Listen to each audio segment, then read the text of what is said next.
મામલતદાર કચેરી જોઈએ તો તાલુકા કક્ષાએ વહીવટી માળખાની અંદર એક મહત્વપૂર્ણ કેન્દ્ર છે.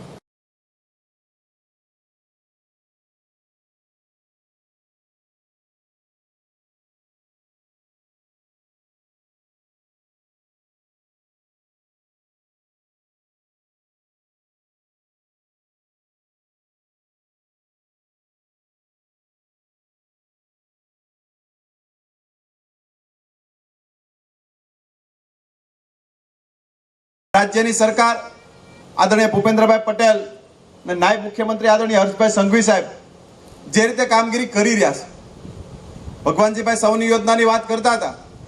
આપણે દેશના યશસ્વી વડાપ્રધાન આદરણીય મોદી સાહેબને આપણે યાદ કરવા પડે કે જ્યારે એમણે સપનું જોયું હોય છે કે નર્મદાથી લઈ માળિયા હાટીના સુધીને પણ સૌની યોજનાના પાણી મળે.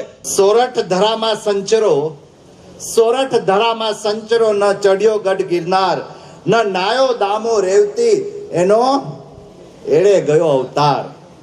તો સિંહ, શ્રદ્ધા, શૌર્ય અને સાહિત્યની આ ભૂમિ સોરઠ પ્રદેશના જુનાગઢ જિલ્લાના આ ગરવી ગીરની ગોદમાં વસેલા આપણા માળિયા હાટીના તાલુકાની આ નવું જે સેવા ભવન છે, મામલતદાર કચેરી છે, ત્યારે એ કચેરીના આજે લોકાર્પણમાં હું આપ સૌનું ખૂબ ખૂબ સ્વાગત કરું છું. તેની સાથે સાથે વહીવટી તંત્રને ખૂબ ખૂબ અભિનંદન આપું છું.